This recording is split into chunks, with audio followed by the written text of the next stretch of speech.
fucking show. I don't know. Damn it, I swore in the first fucking 3 seconds of speaking. Fucking A.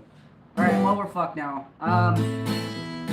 Today we're gonna be talking about shit that I did while I was drunk. And I'm still doing crazy shit. I don't need alcohol to be stupid. And now I actually remember, like, at least before, I had the excuse to say, like, oh man, well, you know, I don't really remember what I did. I was fucking wasted. Like, oh, you know, I don't know, man. Now I'm like, oh, I knew exactly what the fuck I was doing, and I'd do it again.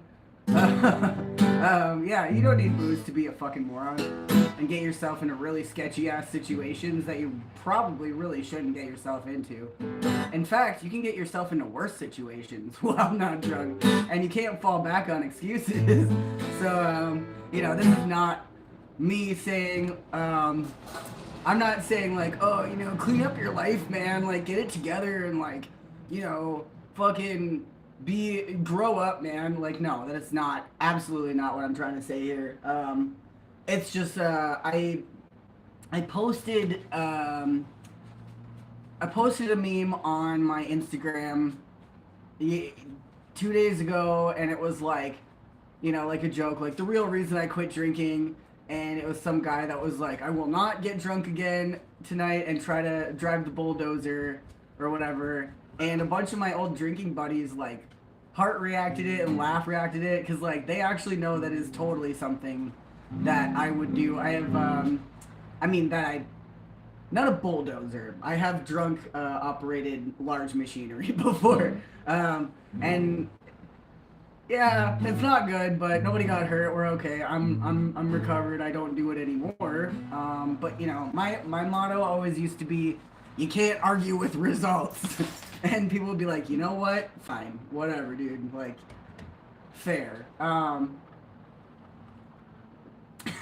like, you know, we get into some really crazy shit, and I would be the one like running an operation or whatever, and the next morning my homies would be like, yo man, that was nuts last night, like that was crazy. And I'd be like, huh, like what was it that we did? And they would be like, are you serious? You were blacked out the entire time, dude? You were driving a fucking truck. Like, what do you mean? Like, and I'd be like, I don't know. And they'd be like, we felt perfectly safe. And I'm like, well, great, there you go. Like, who cares? Like, you were having a philosophical conversation with us, like we all learned a lot. And I'm like, what the fuck? Like, I'm glad that we had a good conversation and that y'all took something away from that. I do not remember what it was. I might have. See, okay, so the fucked up thing about me is that I can absolutely maintain to a very high level of intoxication. Like, blackout drunk, I will be able to form full sentences, and not just full sentences, but like, you know, make good points. And that's really dangerous because when I'm drunk and blacked out, obviously, like, I'm not in my right mind, and I might think that something is truly a really good idea and it's actually not, but I'm so good at arguing my point that I will convince other people that my shitty idea is a really good idea, and then they'll be like, okay, let's fucking do it, you know, you convinced me. So that gets yeah, that gets a little dangerous. I'm gonna see what folks are saying in the chat here. What's up, Chris Bandit? What's up, Nomad Terry? Steph Tones says, good to see you, Korn Heroyim Slava. Slava Ukraini, thank you for joining. It's just me, says hi. Steph Tones is laughing at me. Yeah, dude. It's I'm not proud of it. I'm really not. And I absolutely did put myself in some situations that I feel bad about, like not just that I put myself in those situations, but that I put other people in those situations. I guess one such situation that I still feel really bad about is, and like telling the story is kind of funny, but like the reality of it is I put people in danger, and that sucks. So a number of years ago, I was drinking with a homie, and she's recovered now too.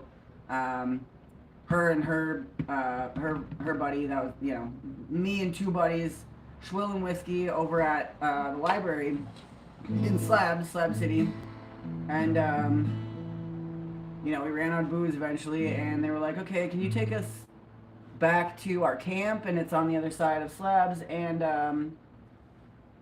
at this time, I was driving a school bus. My main vehicle was, you know, my 25-foot Bluebird school bus. So like, all right, kids, hop in the bus. I'll drive you back to your spot. I'm like pretty like 95% blacked out at this point. But you know, Slabs is through the middle of the desert. Out, you know, it's the desert. But the issue was that there was a new camp that had been built right in the middle of this what used to be a dirt lot that I would always cut through, and it had been built pretty recently. So in my blackout state, I was on autopilot, and I remember, all I remember really is and I wouldn't have remembered this if somebody hadn't reminded me the next day, but I remember like cutting around through that spot and then realizing that I was driving straight into somebody's camp in my fucking school bus, and I fucking turned the wheel real fast. It threw me out of my seat. I'm like fucking climbing back up, like grabbing onto the chair, grabbing onto the wheel, trying to get control so I don't, you know, fucking like, you know, the situation got pretty fucking hairy pretty fast.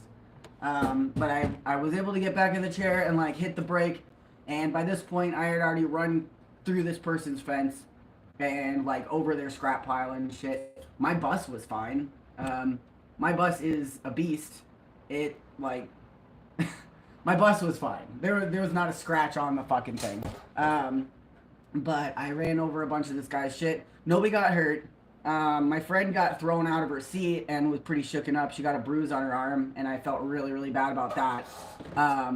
But I don't remember this. The only reason I know this is because somebody told me. I pretty much was just like, I'm sorry, I'll come back tomorrow and I'll fix it. I'll fix everything and make it good as new. And the guy was like, okay, whatever, like, come back tomorrow when you're not fucking hammered off your ass. And I was like, great, thank you so much. So I wake up the next day and I go to the hot spring to go take my morning bath and stuff. And I was just like, fuck, what did I do last night, man? And my buddy happened to be in the hot spring too. I didn't see him. I was just like kind of waking up. It's dark, you know, before dawn, right? Because that's like when I like to take a bath in the morning. And my homie is in the hot spring as well, and he was like, yo, Corin, I saw, like, what happened last night. And I was like, oh, what? Like, what do you mean? And he's like, you don't remember driving your school bus into Doc Spencer's fucking yard? And I was like, you know, I feel like maybe that's ringing a bell. And he was like, yeah, you told him, you know, you seem pretty coherent, actually, but you told him that you would come back this morning, and, help him rebuild his fence and stuff. And I was like, yeah, that sounds about right. Okay, thanks for letting me know, man, because I would have looked like a total jackass if I hadn't shown up the next day.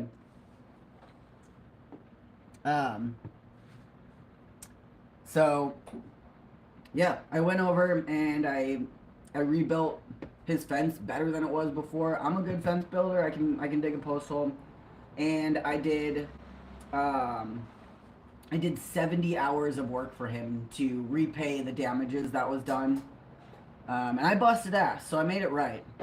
But, you know, I still feel fucking terrible that I did that, because, you know, it could have been a whole lot worse. I could have not been able to get control of the bus again and could have run it into this dude's Connex box and fucking wrecked my shit. Or I could have hit somebody, you know, he could have been in the yard where I ran through, you know. Yeah. My friends drove by while I was digging a trench for him, and they were like, hey, Corin, what's up? And I was like, hey, I'm just doing some work for Doc Spencer because some jackass ran through his yard with the school bus, and they were like, haha, they thought I was talking about somebody else, and then I got back to the library later, and they were like, oh, we heard that was you, Corn. We thought you were just like we thought you were being cool and like helping a neighbor, but no, okay. That, yeah. Do we have any alcoholics or or recovered alcoholics in the chat today? And the rest of you guys, the new folks, come in and join the chat. If you're gonna ask me dumb shit questions that have nothing to do with the content that I'm doing right now, then I'm going to put you on 24-hour timeout or possibly ban you.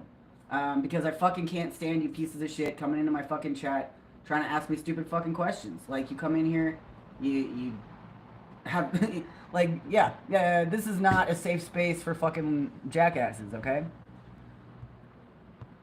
Iceman says yes. Yes to what? What does that mean?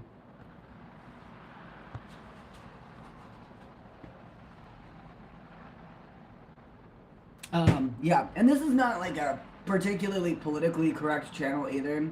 I don't know why most of you seem to be people that I've never seen in here. Where are my regulars at? Raise your hand if you're a reprobate or a regular here. Iceman says I'm a recovering alcoholic. That's dope, man. Fuck yeah. More power to you. It's rough, but you know it's worth it. I'm telling you. L95Y says hi, what's up? Yes, I know you're.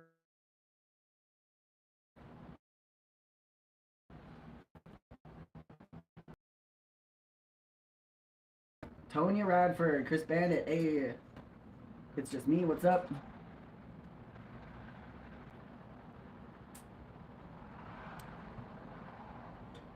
Nice. Cheers, y'all. Great to see you.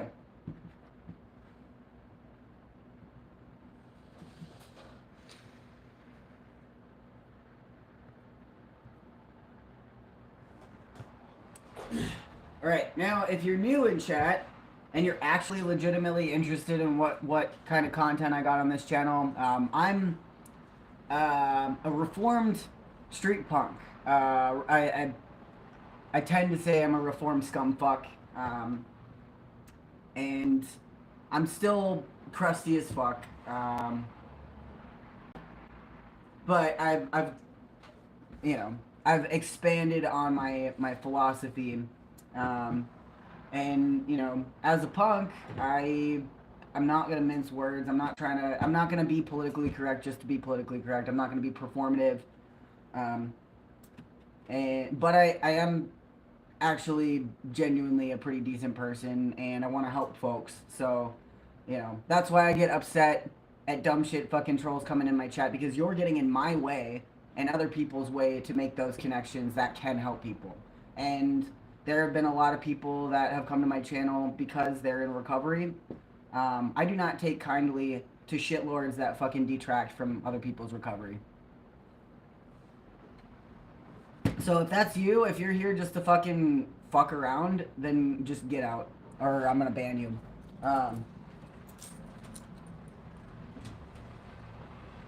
And I'm gonna love doing it. It's gonna make me feel good. I get a dopamine release every time I ban one of you little shit stains. I don't have a lot of dopamine release from a lot of things, I tell you what, but that's one of those things. Jeffrey Sexton gets banned. Who pissed you off? Fuck you. That's who. Eat my dick. Anybody else? Anybody else got some fucking stupid ass questions? Also, I'm in a lot of pain. I guess probably one of the reasons that I've been thinking about my past as an alcoholic is because, to be perfectly honest, the chronic pain that I've been experiencing has been triggering. I'm absolutely not going to relapse. That's just not going to happen. But there's certain times where I'm in a lot of pain and I'm like, man, if I were going to relapse, this would be the time. Because I'm fucking miserable and I'm in a lot of pain. So Because of that, I also have a lot less spoons. Not to mention, I've been broke as hell. So, if anybody wants to get down with the kickdown, if you are a regular, you absolutely should be subscribed to my Patreon. I'm done fucking around with that. I'm not gonna sit here and like give you incentives. I already put out so much free content. So if you're somebody that watches a lot of my channel, but you've never kicked down before, or you haven't joined my Patreon, please do that. There's links in the description. Iceman says, "How long have you been sober?" That's a great question. Thank you. I quit drinking, like, it was a 3-year long and more, but like 3 years where I was actually really serious about it. I had taken like little tolerance breaks before then, but never lasted longer than a month sober. And I say sober lightly, like I still get fucked up, you know, I sometimes. I'm not straight edge by any means. Like I smoke weed and drink. This is some caffeine here, and I do fucking party drugs sometimes. Not like, you know, nothing too crazy. Like once in a while I'll like do some mushrooms or some shit. Like, you know. But I've done fucking every drug you can think of throughout my life, and you know they say that marijuana is a gateway drug. That's bullshit. Booze is a gateway drug. Because once you get drunk, you stop giving a shit. Oh yeah, anyway, I got sidetracked. So I quit drinking for good this time. Back in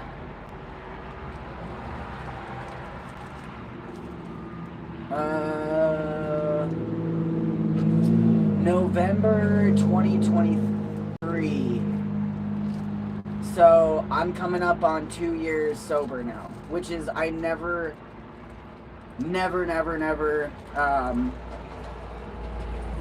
thought that I could do that.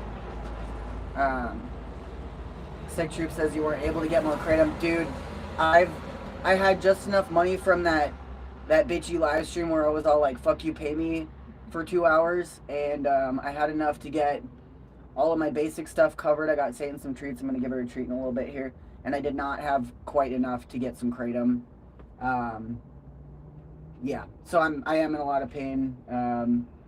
If I make enough kickdowns today, then absolutely that's the first thing I'm going to do is go get some kratom, because that's the only thing that really works for this kind of pain. And kratom really helped me to kick booze, actually. That's thanks for the concern, Sick Troop. I think that's really sweet, actually. 39's Bravo says, what were you on? Were as in past tense.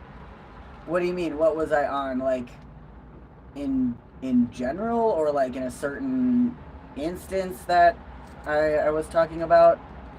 Happy to answer your question. Just I need a little bit more specifics here. Saint Surik says, not to be mean, are you emo? Thank you for prefacing it in a way that was clear. I'm not emo. I do get kind of butthurt about people asking me that, because, you know, because of the internet, all these young folks, all they know is there's emos. They think that anybody that's alternative is an emo. I'm a fucking punk. Punks do not take kindly to being called emos. There was a whole war about this in Mexico back in the early 2000s. I'm serious. Look up the emo punk wars in Mexico City. I swear to God. And there's also goths, and I'm goth as well. You can, you know, you can subscribe to multiple philosophies, but my core ideology is punk. Today we are about to Scream help prove this isn't pre-recorded. How about I fucking kick you out of my chat? Get the fuck out of my... Oh, I can't. That person... Anyway, you shouldn't be in my chat anyway. Faith says, how are you? Great. I'm in a lot of pain. Okay. Are we back? Can you guys hear me? Can you guys hear me?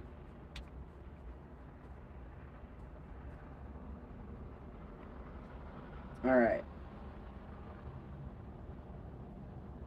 Iceman84 says, what has helped you to stop drinking? Honestly, like,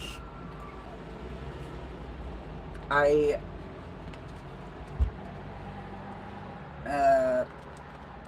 that's kind of a whole other thing. I've talked about that before. Actually, I've got a whole series on my sobriety journey. There's a playlist on my channel if you want to check that out, because I could absolutely spend like an entire hour talking about that, and I have. So check that out.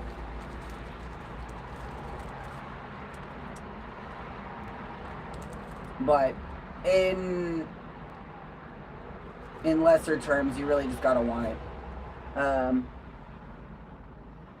Yeah, go check out my playlist on my page. Kimberly says, sorry for your suffering. I used to drink but never craved a drink, so it wasn't hard not to drink. Yeah, well, some people have it, some people don't.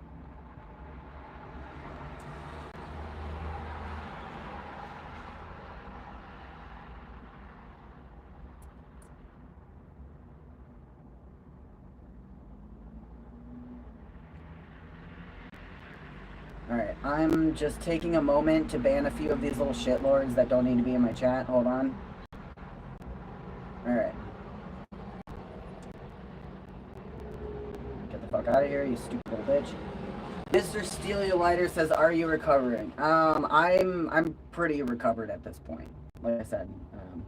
But anyway, I wanted to talk about crazy shit that I used to do when I was drunk, and not how I kicked booze and stuff. I will post my playlist.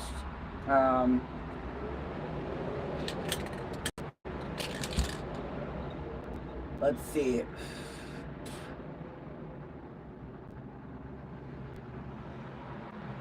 Playlists. And this one will be added to my sobriety journey. And let's see.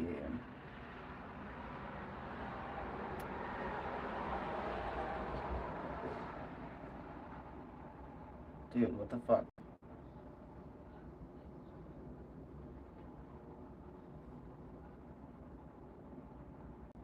Why can't I go to my fucking live stream? There we go. Alright, here is my sobriety journey playlist. I talk for many hours about that, if you want to check that out. Got a lot of new fucking people in chat that are lost.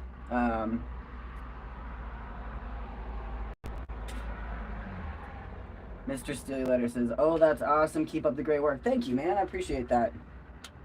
Yeah, it's been going good. So I posted a question on my Instagram stories yesterday after I posted that, the funny meme that my homies liked, and I got, basically I asked a question. I said, like, tell me about unhinged tales of us drinking together that I probably won't remember. And there was a number of them. One of them was from a friend that I haven't heard from in years, saying, I remember pouring beer down each other's bodies and drinking it after skinny dipping, which is totally, like, I don't remember.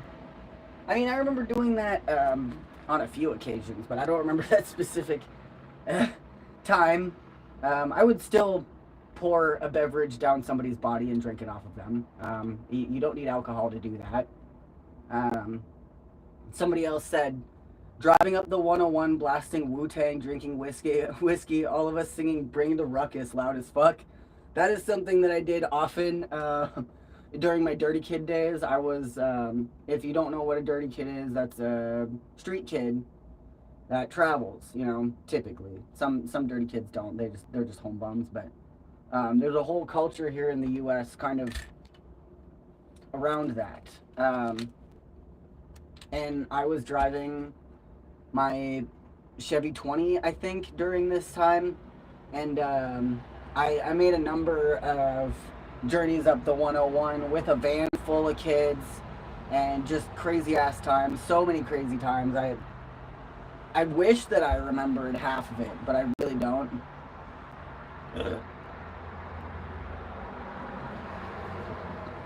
And yeah, let's see.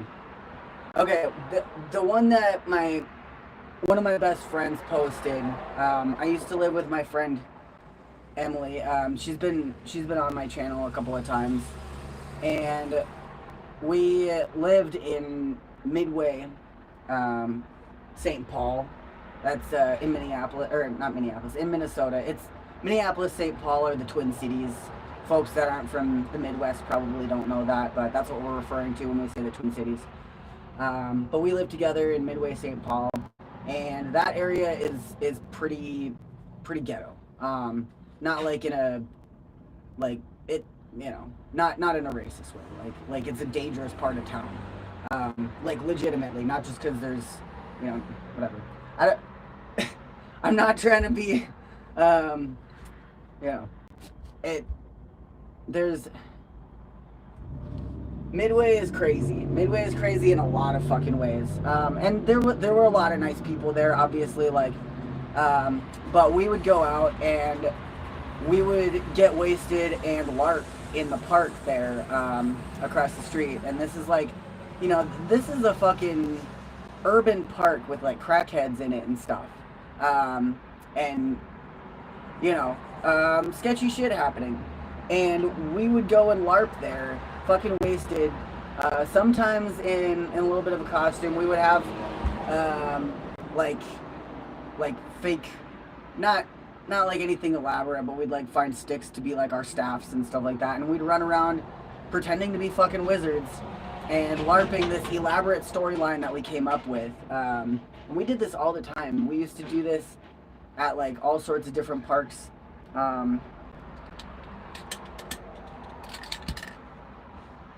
And there was a number of times where we got into fucking sketchy ass situations. The story that I told on my Instagram was we locked ourselves out of my apartment, and we were gonna stay in character this whole time, and then we get to the apartment and realize that the door is locked, we can't get in, and my homie has to fucking scale the side of the apartment building and break into my apartment. Meanwhile, we're all completely in character, still like incorporating into the storyline and shit. There was another time we were LARPing at a different park, and there was like fucking 6 or 7 of us at this point. We're all like multiple 40s deep, and we've got like our sticks and our staffs, and we're like casting spells and shit.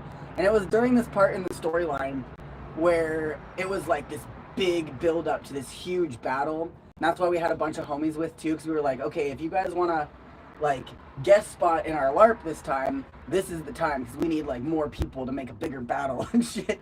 And we were like in this open field, and like the battle is ramping up, and it gets to the point where my buddy Josh, he's like, all right, men, steady, we're gonna give it to them. And he's giving us this like rousing pre-battle speech, and we're all like 100% like in it. We're like, yes, it's time.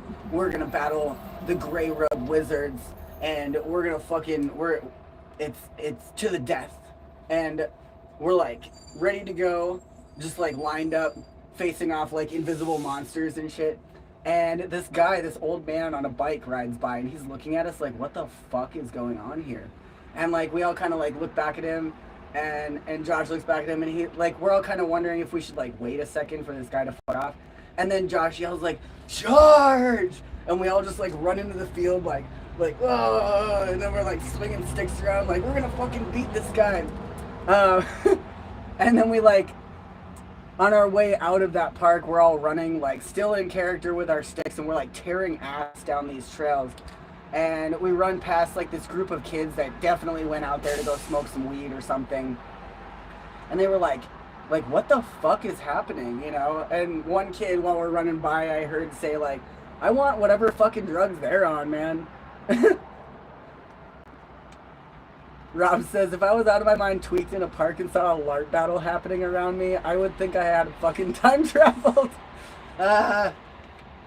Dude, yeah, we definitely sketched out some people for sure. We're never like mean about it. We were just really unhinged and weird.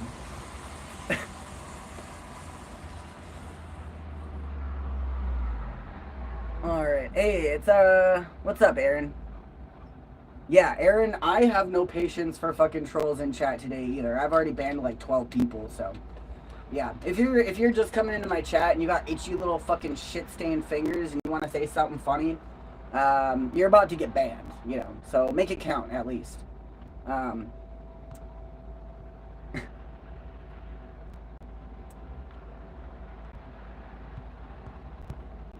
so yeah, there were some other comments from some friends. Somebody said that I was hanging out in a shitty squat in San Diego with like a bank safe in it for a day. I don't remember that at all. I'm sure it was great. It was probably really. I mean, maybe it was fucked. I don't know. Maybe it was a fucking. Maybe it was a trap house or some shit. I don't know. Rob says, "Did you get your celebration dinner the other night?" I did. Thank you so much. I ate an entire pizza in like 10 minutes. So yeah, thanks for asking.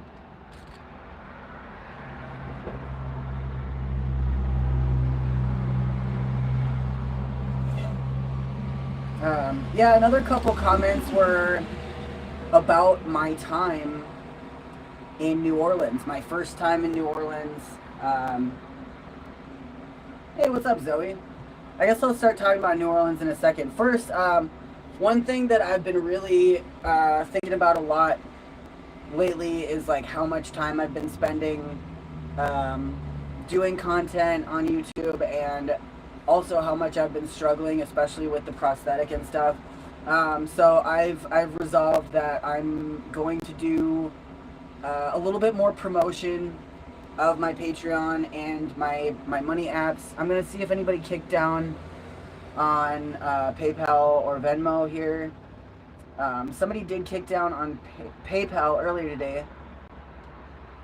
I don't know if they want me to shout them out though. I'm just checking the message here. But if you have been watching my channel and you've never kicked down, please kick down, or at least pledge $1 a month. $5 a month is better.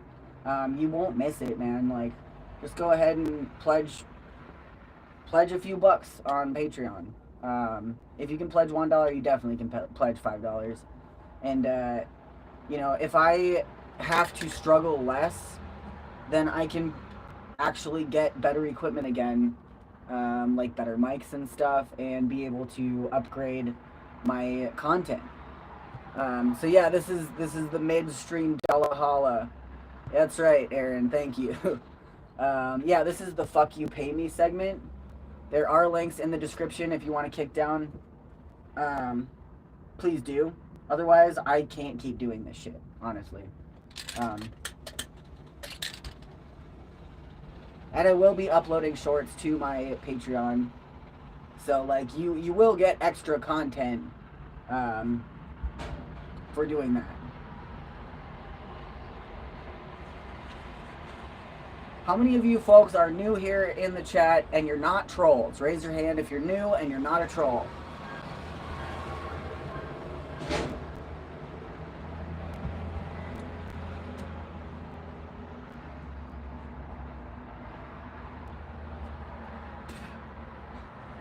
Catastrophic Spider Blind 2.2. Hell yeah. Welcome. Cheers. Anybody else? Rob says, this is my second time watching a stream. Used to watch your videos way back, and the algorithm just decided I should see you again. Great news. That's awesome. Welcome back. Yeah, I mean, I'm stuck here in LA for a while until I get a new leg made, and I guess I'll be here for a while longer. My lifestyle has changed because of my prosthetic issues, but in that, I've gotten tapped into a lot more stuff. So I'm working toward doing more adventures, but I also need to raise money for more equipment. So that's why I've been doing these multiple streams a week, and I'm really gonna start putting more effort into getting people to join the Patreon. So please join the Patreon if you've been around for a while, y'all.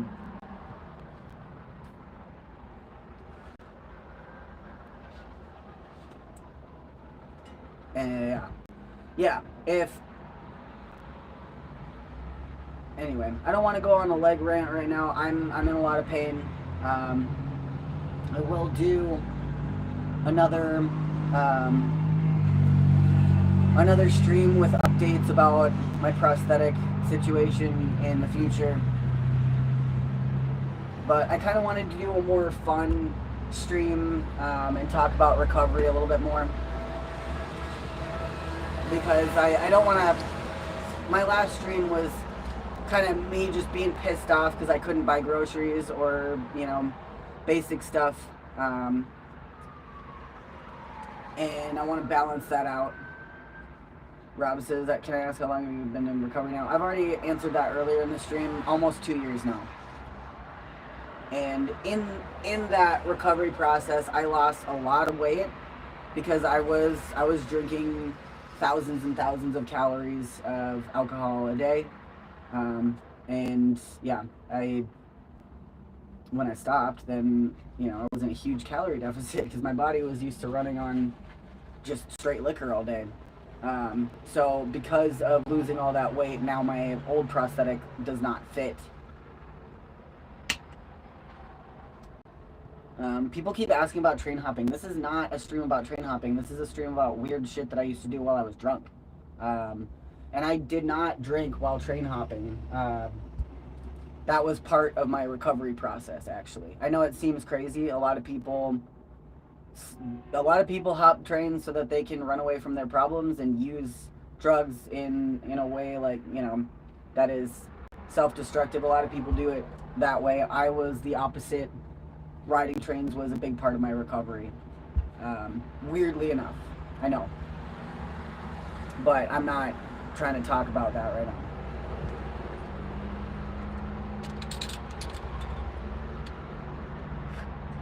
Worst shit you ever drank? Okay, yeah, if y'all want to ask questions about shit that I did while I was drinking, I will answer those.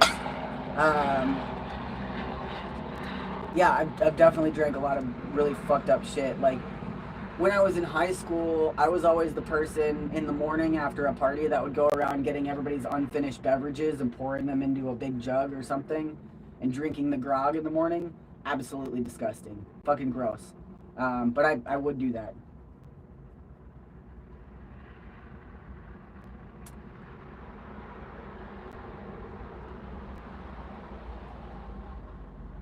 Grim times, yeah. Yeah. I guess anybody that's ever drank booze, like, probably has come across Malort at some time, and I know that gets a lot of, it's almost like a meme, you know, drinking Malort, and absolutely that is the worst drink. That's just like straight up, not like a mixed drink or anything. Like, Malort is absolutely disgusting. The first time I drank it, I was like, you know, this ain't so bad, I could drink this. And then I got sick as fuck. And once you get sick as fuck on Malort, you never forget that.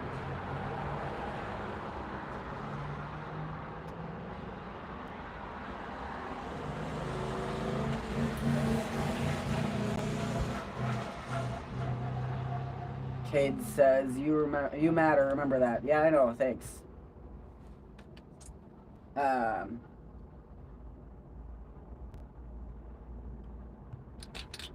Yeah, if you have questions about fucked up shit that I did while I was drunk, or like stuff, maybe you haven't watched me in a long time and you started watching me back in the day, and you have questions about what I was doing back then, because I was pretty much blackout drunk the entire first number of years that I started my channel.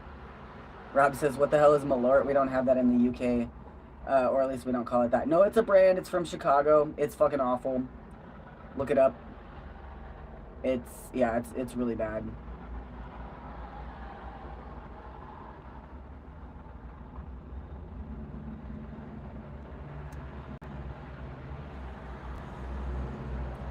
Terry says, still holding 3 shots of whiskey instead of 6 this week, Corn. Hell yeah, dude, I'm proud of you. You're fucking killing it.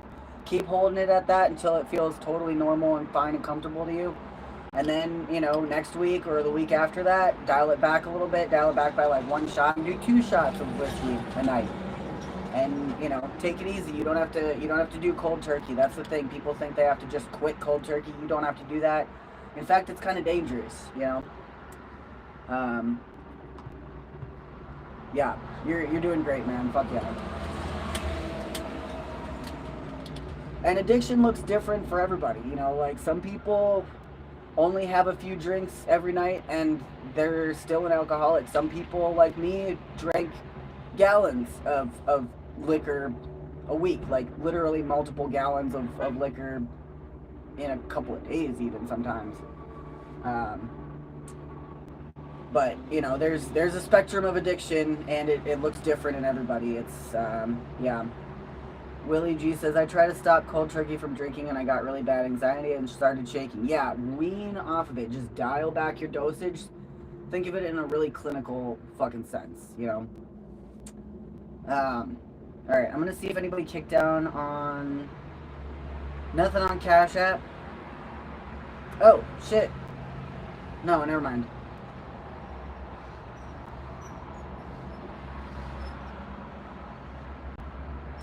I do want to give a shout out to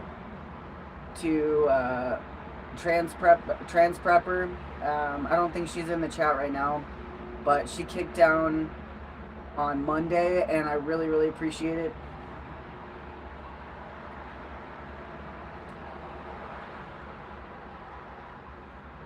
Let's see here.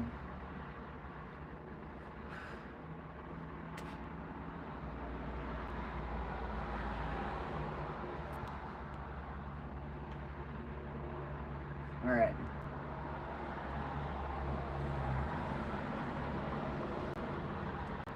Sarah Church says, 6 years following your story. It's been amazing watching you transform. I'm proud of you. Stay strong, Corn. Thank you, Sarah. That's really sweet of you to say. Thank you. It's super nice to get encouragement like that. Yeah, I've been busting my ass. Yeah, anyway, back to unhinged tales from my alcoholic days. A couple of different people commented on my question about times that happened during my first season, my first Mardi Gras in New Orleans, and that was a wild time. Before I went to New Orleans, I had been sober for about 2 months. And that was kind of like near the beginning of my recovery journey. It was like a 3-year struggle for me of detoxing, retoxing, and relapse and whatever. But when I went to New Orleans, I was like, you know what? This is my only time that I'm going to get to have my first time in New Orleans. And I want to experience it as a drinker. Because, you know, whatever. I was like, I did 2 months of sobriety. I'm going to just go hard in New Orleans. And I did. Are there some things that I regret? Yeah, I guess there are definitely some, like, fucked up things that I did that I do regret. But, like, overall, I don't really regret it. I don't know. I had a lot of fun. I do wish that I remembered it better. I really do. I met some of the most wonderful people that I've met in my life, and I still talk to them and hang out with them. Drinkers, non-drinkers, people that I drank with that still drink, that, you know, we're homies. The way that I drink is not the way that other people drink as well, but, you know, I'm not here to judge anybody. But one of the comments was when I said, tell me your unhinged tales of us schooling together, and a person says, when that dog got shot at the end of the world. So hearing that, you'd be like, what the fuck does that mean? Dog got shot at the end of the world. End of the world is what folks would call the area around New Orleans Airlift, which is an abandoned military base in New Orleans that was full of gang activity, crazy shit, and I actually live streamed this instance. I think it's called... Actually, I totally don't remember what it's called. Let me find it, because it's... actually really crazy. Let's see, New Orleans airlift. There we go. It's called Urban Exploration. End of the World New Orleans airlift. Let's go back to my stream. I'm gonna post it in case anybody wants to check it out. So we were doing some urbex stuff out at this abandoned New Orleans airlift, and it was cool and fun. We're all like playing around, you know, whatever. And then like we hear gunshots, and I look over at the other building, and there's a guy with a fucking sniper rifle up on the roof of the building next to us. And of course I'm like, holy fuck, you know, like I get behind some concrete, this dude's popping off shots. All the homies, we like gather back up together, and we're like, we gotta get the fuck out of here. So we did, we ran out, and on our way out, some more shots are popping off behind us and shit. And me and one homie, like, at this point, I killed the stream because I was like, okay, this is a real situation. Like, we gotta handle this. I'm not gonna keep live streaming this shit.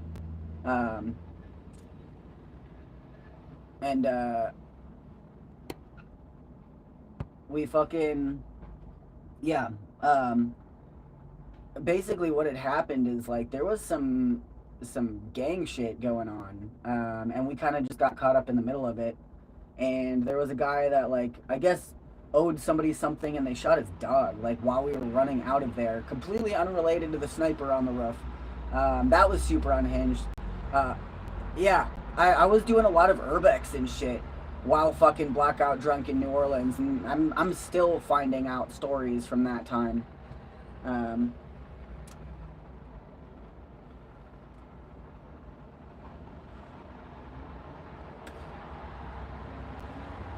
Let's see. Yeah. I'm still finding out stories about that time.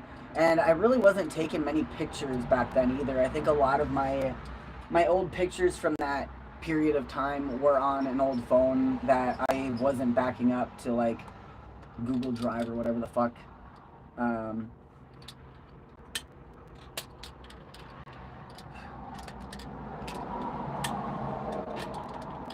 So, I mean, maybe one of these days I'll uncover a bunch of pictures that are stored somewhere that will really bring me down, like, hazy ass memory lane. I don't know. Or I'm sure other people have pictures from different times. There was one night where we explored an abandoned brothel in the French Quarter. That was pretty dope. Let's see. There was one night that I don't know how this happened, but I ended up in this squat house with a whole bunch of crusties having, like, the dirtiest orgy I've ever seen in my life. I did not participate in the orgy because I did not want to get crotch bugs. No offense to those folks. I don't know. Maybe nobody had crotch bugs. I don't know. But I wasn't about to risk it, even blackout drunk. I was like, okay, you know what? This might be a little too dirty even for me. Marky Mark gets hidden on my channel. Get the fuck out of my chat, you stupid fucking moron.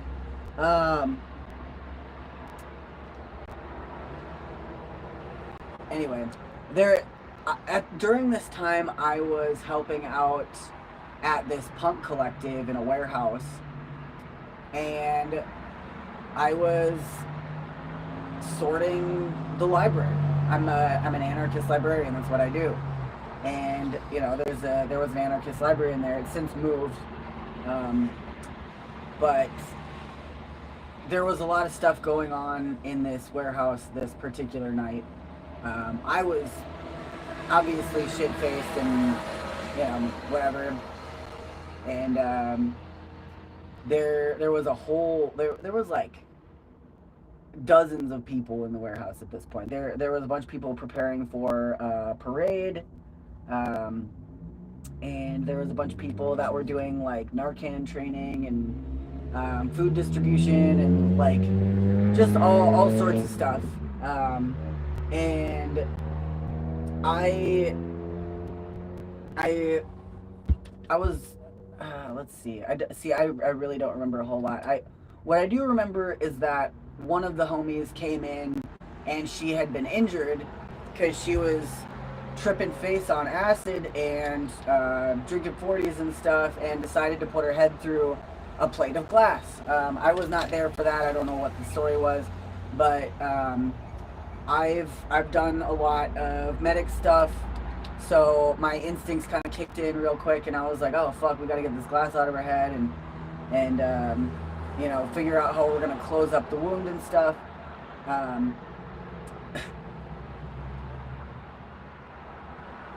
And there was one point I remember she like looked up at me and was like, "Am I in a war zone?" And I was like, "Yeah, kind of." Like, you know, it definitely felt like it, especially while treating somebody with a head wound. Yeah, and then we went out and did the marching parade later that night. And then I guess that was the night. And then the next day, another friend was doing some bike jumps at a punk show at a skate park under a bridge, and she fell onto the concrete and broke her jaw. And this is how I met this person. She's a good friend of mine now, but like for the first few weeks of knowing her jaw was wired shut, so we couldn't have like these conversations, and I got to know her without like getting to know her while being able to speak, and that was always pretty crazy. Twizzy, you did not last long in this chat. Get the fuck out of here.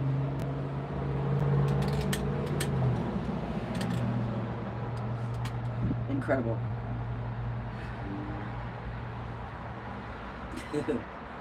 Yeah, I met a lot of really interesting people in New Orleans, and my second time going back from Mardi Gras, I actually went back not drinking. I was still doing like party drugs and stuff at, you know, the different parties and shit. It's New Orleans, you know, you don't have to get fucked up, but whatever. And I actually found that I had even more fun the next time around not drinking, because, you know, I wasn't like fucking all swilled out by the end of the night and falling asleep. I was like still ready to go party and like do more urbex and shit at fucking 3 and 4 in the morning instead of getting knocked out. So I guess it just kind of goes to show, you know, like I was saying at the beginning of the stream, you don't need alcohol to make sketchy ass decisions.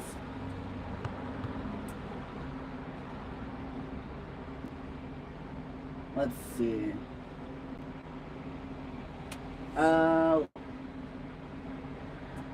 Has anybody in chat ever drank with me? I'm just curious.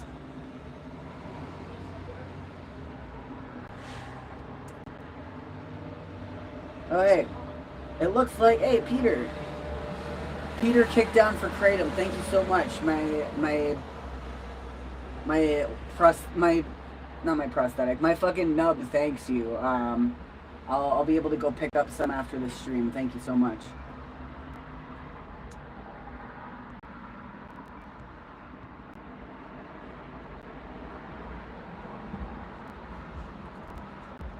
Willie says, I'm drinking right now. Nice, man.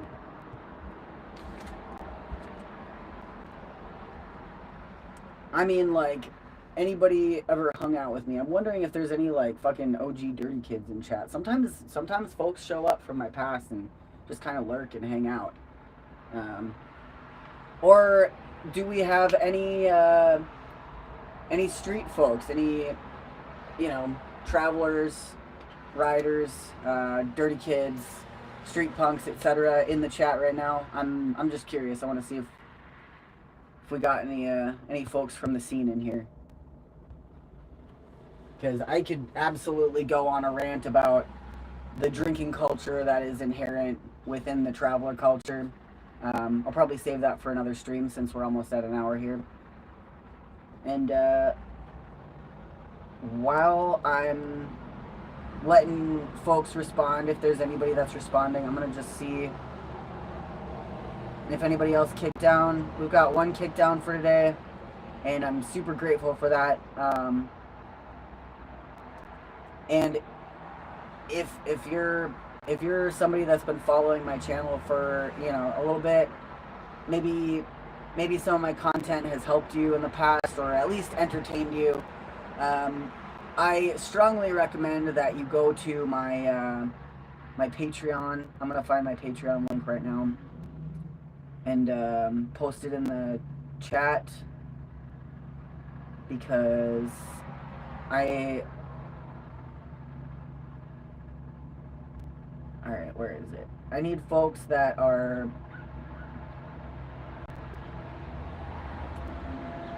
Um, I need folks to subscribe to my Patreon so that I don't have to struggle day to day and not be able to buy food or dog treats. Oh yeah, let me I gotta get Satan a dog treat. There's my Patreon. Join it. You are obligated to join it if you're an actual fan. If you consider yourself to be a fan or a reprobate or somebody that that enjoys this channel, please. Strange Days Diary says, I am a traveler, travel in my van and tend to hang out with some punk street kid types and would love to hear your thoughts on the drinking within this culture because it's pretty heavy. Yeah, it really is. It really is. And I will absolutely do a stream on that. I'm going to add more more streams talking about recovery and especially within the crust punk subculture. All right, where's Satan's Truth?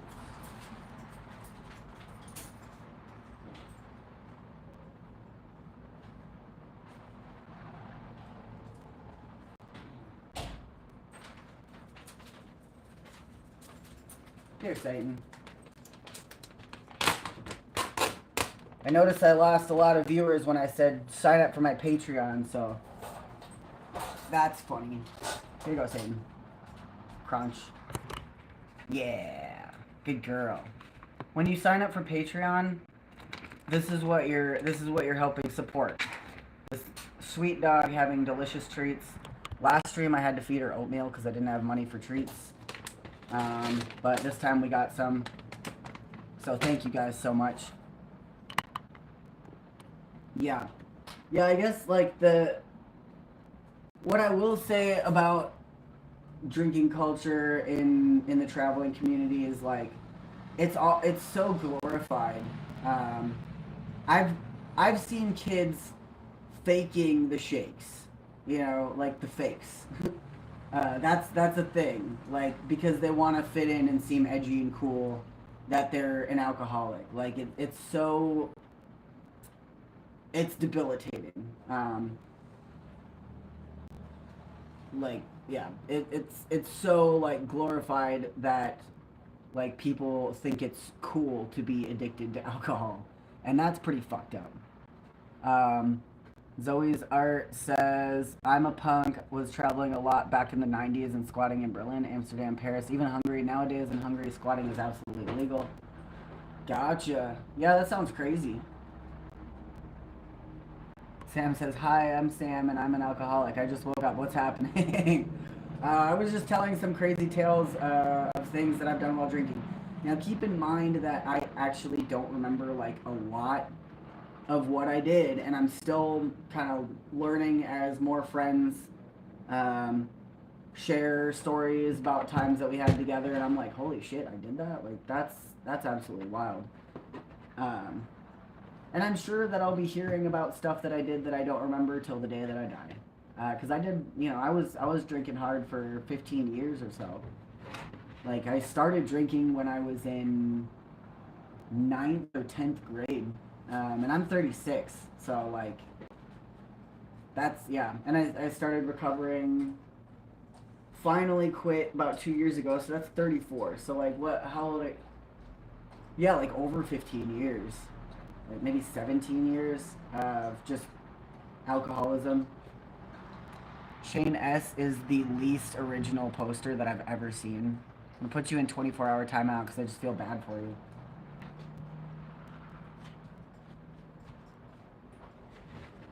Alright, where's my reprobates at? Raise your hand. I want to see who's still with me here. Sam says it's a legit miracle half of us survived our drinking days. For real, I was not trying to survive. I did not want to wake up another day. And I would drink from morning till I blacked out and passed out at the end of the day. Um, and I would hope that I wouldn't wake up, honestly. And it's been a really long journey,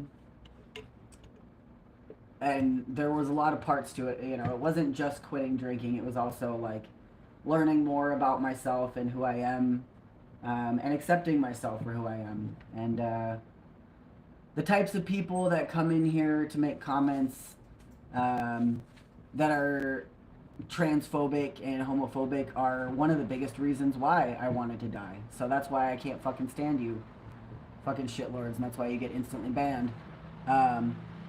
Nobody's posting anything right now, but it's, you know, I've banned like 12 people in this chat already.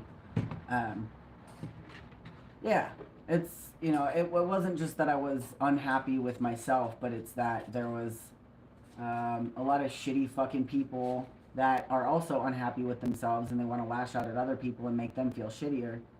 And you know, that definitely feeds into the self-deprecation kind of thing.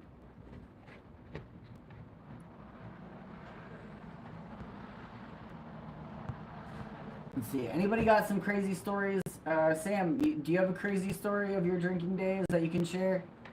Anybody else? We're at about an hour here. I'm going to post my money links in the description if you want to get down with the kickdown. It really does help. You don't got to be a baller to drop $1, all right? Shit. All right, I want to pull up my computer, actually. That'll make it easier.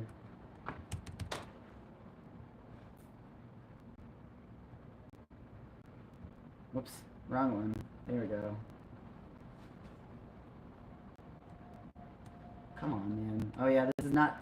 Oh, yeah. So my editing computer has taken a shit. And I'm on my entertainment computer, which is also unplugged for some fucking reason, and that's really bad because this does not hold a charge. So I gotta get it plugged in like immediately. Yeah, so I can't edit my videos right now.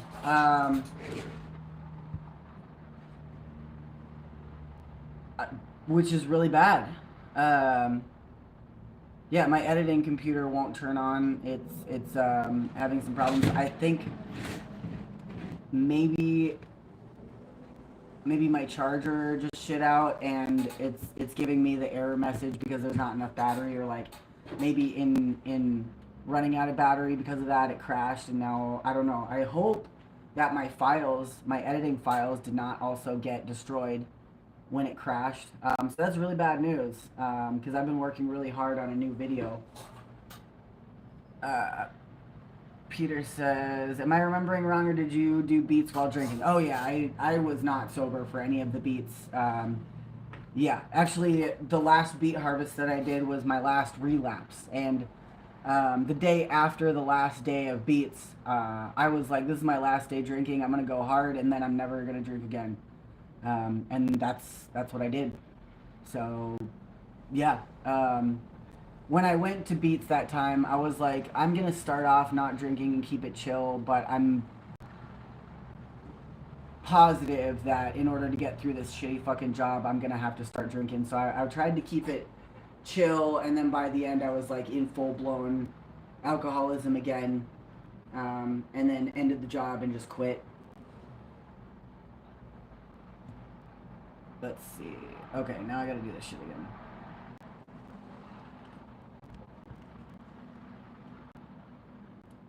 Strange Days Diary says, woke up in the middle of a field, somehow squeezed into a sleeping bag with 2 other people, and don't remember how I got there at all. Like, where did the sleeping bag even come from? Dude, classic.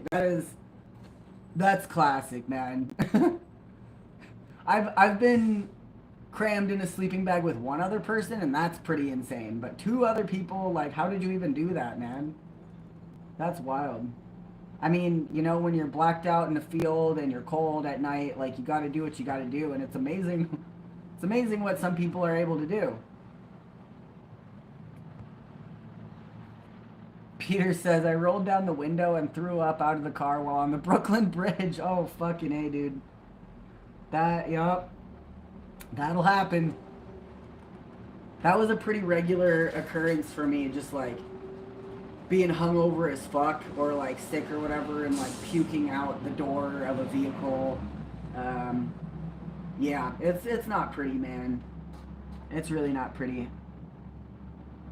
All right, here's my Venmo link. If anybody wants to get down with a kickdown, you don't gotta be a baller to drop a dollar. Ain't no city like generosity, ain't no nation like donation.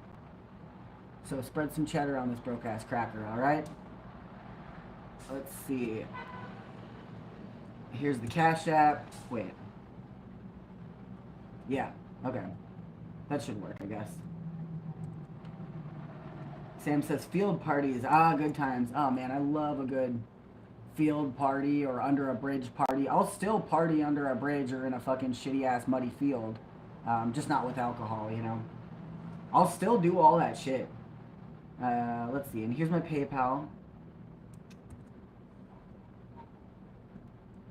I think a lot of folks, especially in the traveling scene, are scared to quit drinking because they're afraid that they won't be able to do all the crazy shit that they used to do, or that they won't be able to hang out with the friends that they used to hang out with. And you know what it is? Like, like you do hang out with a lot of the people. Like you don't. I guess what I'm trying to say is like, yeah, you will change who you hang out with a lot, but not because like it doesn't feel bad. What I realized after I quit drinking is how many of the people in my life actually did not give a fuck about me. And at first it kind of sucked and made me feel like really shitty, but then it's like it really is a blessing in disguise, because then all of a sudden, you know, you're not like stuck in these relationships that are harming you. Yeah, it's really eye-opening. Suddenly you can see clearly, like, oh my god, this person's literally only hanging out with me because I share my booze with them or whatever. There's my Patreon. Although wait, I didn't pin the Patreon link. I'm gonna pin it. There we go. All right. Now I will take questions. If anybody has questions about my time drinking, as a dirty kid traveler, I'll let you ask questions for the next 5 minutes. Please think about donating or signing up for the Patreon. And I'm gonna go outside and finish my smoke. And I'm gonna grab a LaCroix, because as a recovered alcoholic, I drink these by the fucking case. I don't know what it is. I used to make a joke, like when I was first in recovery. I would say like, oh, it turns out I wasn't addicted to alcohol at all. I just was addicted to chugging carbonated beverages and belching real loud and crushing cans and throwing them around like a fucking miscreant. And I do. Sometimes just to feel something, I'll go to Walmart and I'll buy a case of LaCroix, and I'll go and sit out the back of my car in the parking lot around the back and just crush LaCroix after LaCroix, smash the cans, throw them around, stomp on them and shit, and just belch and listen to some butt rock real loud. It just, you know, it's still nice. It's still nice to do. You don't have to be crushing a case of beer. You can be crushing a case of LaCroix instead. You can still be a fucking ne'er-do-well while also recovering from alcoholism or whatever it is that you do. A lot of my friends are junkies and ex-junkies, and you know, I really feel strongly about the traveler community, and I love being there for folks, and I now am secure enough in my recovery to kind of help other people, or at least like be there with them while they're using. And you know, I don't judge people for that, because I've been there, and because I've been there, I have a lot more empathy for them and a lot more support for them. Like, you know, not all of us live to be elder punks. It's every week I hear of a new of another homie dying, and it's really sad. And it doesn't have to be that way. Just a few days ago, one of the homies, one of those people that I met that first time in New Orleans that I was talking about, passed away from an overdose, and he's very missed in the traveler community. There's a lot of people that are hurting right now about that, and it's like literally just the other week somebody else that I had also met during that time passed away. Yeah, it sucks. Sam says, just a few weeks ago, I found a party in the forest and it was great. I could stay the whole weekend and they all liked me because I was not asking them for their drinks. It was good to chill with folks. Dude, totally, it's nice. I used to always be that person that'd be like, oh, hey, can I get a schwill? You know. Now I'm not. Now I'm not drinking up everybody's booze, and they're very glad for it because I can drink, man. I really can. So, like, people would have fun hanging out with me, but, like, sometimes sometimes I was drinking a lot more than my fair share, and people would let it slide because I'm cool, but, like, I get it. So, that's actually how I met one person who posted on my story about the end of the world time, that Urbex thing, and I saw her at a party in New Orleans, and she's gorgeous and absolutely, like, really cool, exudes just, like, you know just a really cool vibe. And she was carrying a handle of whiskey, and I was like, hey, can I get a swill of that? And she was like, oh my god, you're Cornelius Van Gogh. And I'm like, yeah, what of it? And she's like, well, no, okay. I asked her for a drink, and she was like, yeah, you can have a drink, but you have to get down on your knee and let me pour it into your mouth. Have a little bit of deference about it. And I was like, of course, so I dropped to my knee, and I was like, absolutely, like, please, pour this whiskey down my throat, you beautiful creature. And she did, and then, like, she realized that I'm Cornelius, and she was like, wait, you don't have to do that. Like, what the fuck, you're Cornelius. Like, I'm like, yeah, it's fine. Like, I wanted to kneel down for this person.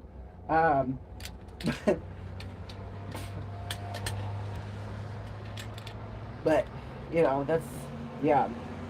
I mean, I shared a lot of my stuff, too. Ounce Willis says, ever traveled to Vegas? Yes, I've been through Vegas. Alright, we got a couple more minutes. Anybody have stories to share about your drinking days, wild shit you've done? Or if you have a question for me about my time as a boozer, feel free to ask. Maybe you're in recovery, or maybe you're thinking about going into recovery. If you have any questions about that, feel free. I'll take your questions now and whatever. Or if if you want me to, I don't know. If you remember any of my streams or my videos that you've seen in the past and you're like, wow, how drunk were you during that? I'll fucking answer that too.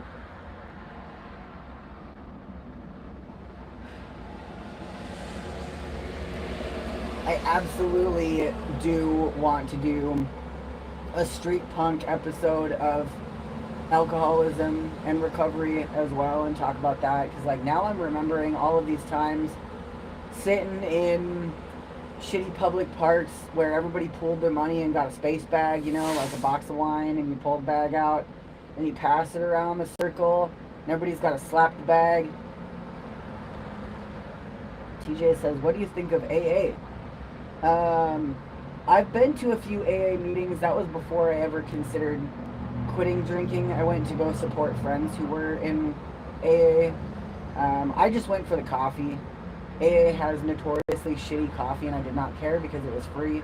And I always showed up wasted, which is terrible.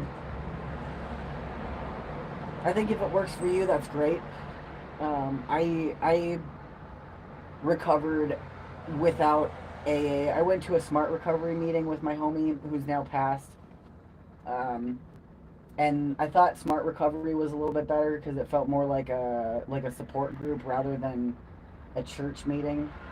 But really, whatever works for you. If you're in AA and it's working for you, keep fucking doing it. or whatever. Sam says AA saved my life and almost killed me in nearly equal measure. Slightly, it saved my life more than none. Okay, that's fair. I think the big thing about meetings and stuff is having that community support and peers around you. Um, let's and I guess for me, what really helped is I got this sobriety tracking app, and it was really useful for me to at least like see, like if I was triggered or thinking about drinking or whatever, I'd open the app and look at the amount of time that had lapsed since my last drink, and seeing the minutes ticking up and like my progress increasing with each moment like would really center and ground me. Strange Days Diary says, been drinking heavily since I was 16, turning 30 in September, and seriously considered quitting and going sober. I'm worried about the social aspect of it. Any advice?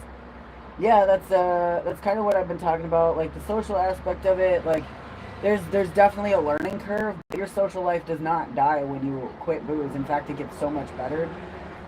When you are in active addiction, it's really hard to imagine socializing without booze, and it really does feel like everything in the world is built toward and geared toward drinking, but that's just in your mind as an alcoholic. That's literally just something that your mind is making up.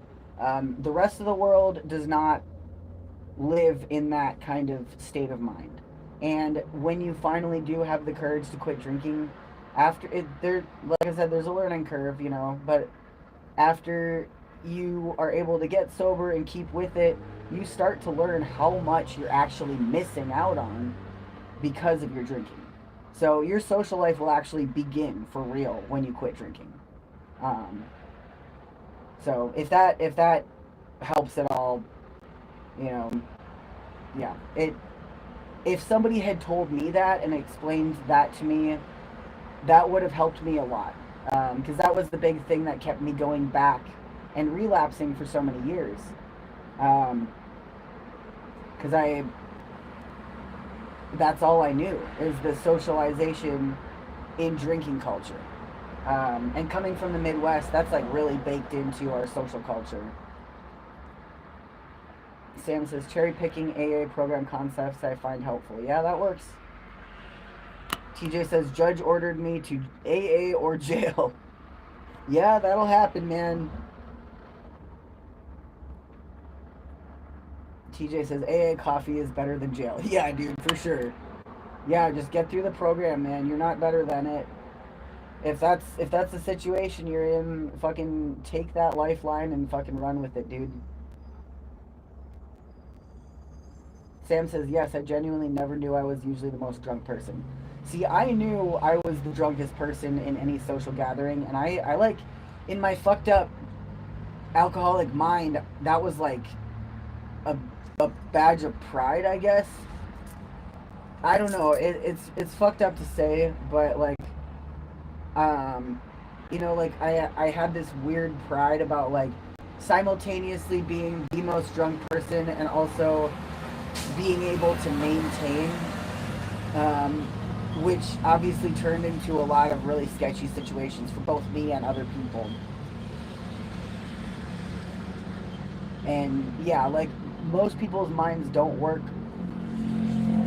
Like, I mean, other people's minds that aren't alcoholics don't work like a person's mind that is an alcoholic, right? Like,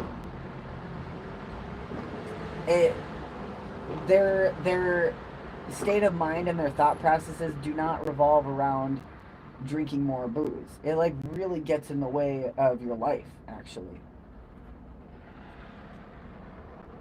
Sam says, I thought we were all that drunk. Yeah, totally, man. Like, I get that. It's really like once you sober up and like step away from it for a while, there's definitely a period of like deep embarrassment, I guess. Like, kind of playing back those times and being like, wow, that's like so embarrassing. Like how fucking wasted and stupid I was, and I thought I was like so smart and funny and fun. And then like in a lot of situations I really was. But then when I wasn't. I was a fucking menace and very annoying. And that's why I really appreciate my friends from that time too, whether they quit drinking or not. Like, regardless, they stayed my friends even when I was annoying as shit and just like off the rails, you know.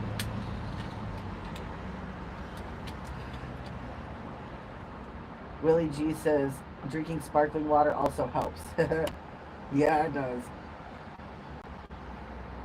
Yeah, having a nice bevy. I've talked about it before on my streams. Being able to mix like a nice mocktail helps. It's just like the ritual of it, making yourself a nice drink.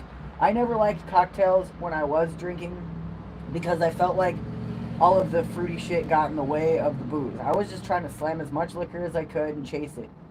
And I drank LaCroix too. I would take a big fucking swill of whiskey, take a little sip of LaCroix, and that was like my, um, yeah, that was my, what's the word I'm looking for? Whatever. I can't. Anyway, um, damn it. That's the ADHD autism shit. Like, I don't know. Sometimes I forget words that I definitely know. But anyway, uh, yeah, it was right on the tip of my tongue there. Equation, not equation, whatever. Yeah, big fat Schwaller whiskey, little sip of LaCroix. Well, inhaling to like cleanse the palate with like that fresh bubbly, you know, so you don't taste the whiskey as much, so you can slam way more. Like, I really did not enjoy cocktails. People would buy me nice cocktails, and I'd feel bad about it because I was like, this is wasted on me. I'm just gonna fucking swallow it real quick. I'm gonna dump it down my gullet. You just wasted $10 when you could have gotten me like a couple of shots instead. But whatever, thank you. Now I do really enjoy a nice mocktail, a nice little drink, um, and because I can actually enjoy it. Like, I can actually enjoy things now. Sam says, I stopped drinking and I discovered other folks can get adorable level drunk. Yeah. Yeah, man. Autism and alcoholism, it's a tricky thing, too. Because when you're autistic, it really, like, kind of quiets a lot of processes and dulls the overstimulation. Um, yeah, it's,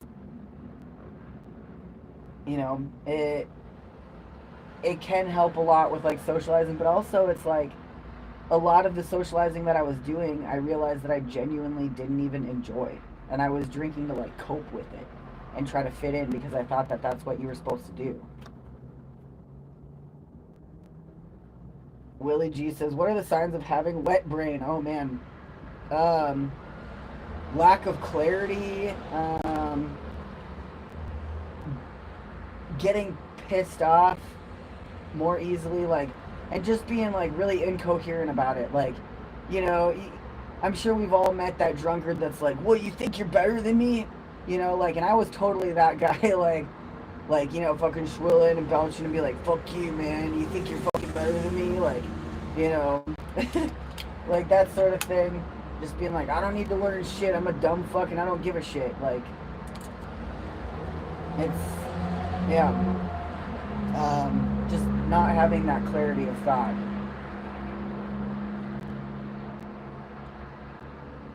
Rhiannon Rose says, "Hey, Corin, glad you're doing well. Love your progress and growth. Thank you." Me too. It's really been a journey. All right. All right, folks, we're getting to an hour and a half here, and I gotta go and do some other things. I'm gonna go buy some kratom because I'm in a lot of pain. Sam says, "I used to yell at joggers at dawn crossing paths coming home." Willie G says, "Is wet brain reversible?" Yes, it is. Absolutely. But you gotta let your brain dry out a little bit first. Yeah, you gotta let it. You know, it's like a wet, scummy ass sponge. You know, first you gotta wring out the shitty, fucking old wet, fucking smelly water. You know, rinse it out with some clean water and let it dry. Yeah, you totally can come back from wet brain to a certain point. You know, there is a certain point where you're doing irreversible damage, but the human mind is actually incredibly resilient and amazing. So, you know, yeah, if you're worried about that, there you absolutely can come back from that. Maybe not all the way in some cases, but you can.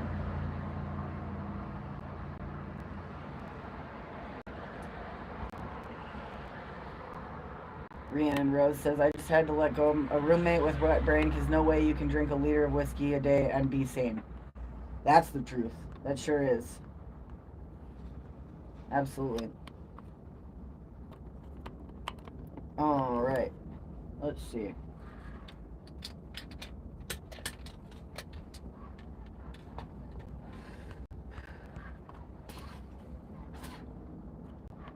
Oh, I hear somebody screaming. Sounds like somebody on the street's got some wet brain. That sucks. Alright. Alright, folks. Thank you so much for joining me today. Make sure you join the Discord server. There's links in the description if you want to get down with Kickdown. I really do appreciate it. And if you're in recovery, send me a message. Let me know where you're at and what you're up to and how I can help. If you got any questions, send me a question and I'll answer it. And you can follow me on Instagram, Cornelius Van Gogh, just the same as here. Join my Patreon. The link is pinned there. And if you're not subscribed and you're an alcoholic or in recovery or whatever, or maybe you're, you know, just into weird shit and you want to follow along, I do all sorts of adventures. This is not the only kind of content that I do. I'm not the kind of content creator that, like, has one shtick and I stick to it. I'm just out here doing whatever the fuck I feel like. So if that sounds like something that you're interested in, please subscribe. Hit the bell notification icon so you can know when I'm going live again. Join the Discord server. It's a great way to get some community support as well.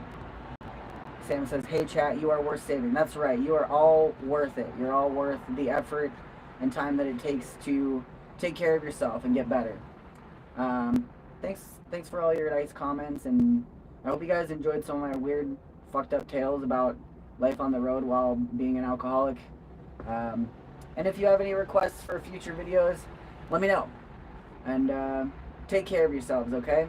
You matter. I love you guys. Take care.